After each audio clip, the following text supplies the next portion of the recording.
Yan, habang tayo'y namamalingke ay inabot po tayo ng malakas na ulan dito sa ating way papunta ng palengke. Anyway, galing na ako sa palengke. Ayan, ang lakas ng ulan. Dumaan na dito sa hagdan ang tubig. Ayan po, kumikidlat po siya. Ayan po.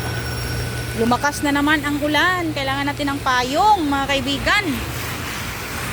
Ayan, lumakas na naman po ang ulan. So, mayroon tayong payong, no? Tatawid tayo dito, papasok tayo sa wet market. Sa isa pang wet market. Ayan, tingnan nyo yung drainage nila, oh. Ang lalim. Ayan, may sasakyan.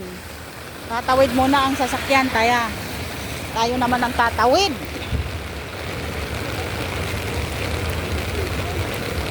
Yan po. Kahit ganito ang panahon, tuloy pa rin ang ating trabaho. Kasi kailangan nating mamalingki, guys. Para sa dinner. Lunch at dinner. Kasi yung alaga ko, nandyan lang sa bahay ngayon, di siya makaalis. Cancel yung mga activities niya sa sports. Kasi nga, ganito yung panahon. Ayan, guys. Papasok po tayo dito sa Chengi Market. At ayan po, marami pong salamat. Papasok na po ako sa Chengi Market, guys. Thank you so much for watching. Pasok muna tayo dito.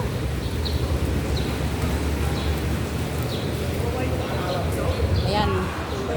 Stranded yung mga customers. Hindi sila makalabas pa kasi malakas ang ulan. Ito yung unang bumungad sa atin. Pagpasok natin ang fruit station. Daming frutas. Tapos dito sa mga gulay. Yan, mga gulay na yan. Ayan, daming gulay, oh. Nasa baba na nga yung iba.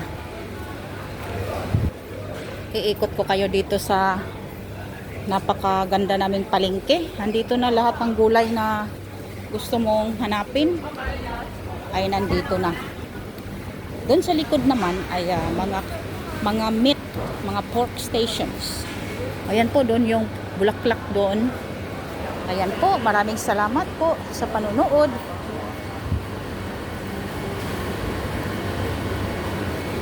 Ay, sarado pa ang ano dito, yung isda. Wala pang isda, guys. Wala pa, di pa sila bukas. Pero magbubukas yan mamaya. So, ang bibiling ko dito ay squid nga. Yung squid, ito yung beef station. Ito yung mga isda dito. Ayan, bibili tayo ng squid, guys. Isang piraso lang na squid. Ayan, yung bibili natin. Thank you for watching. Bye-bye.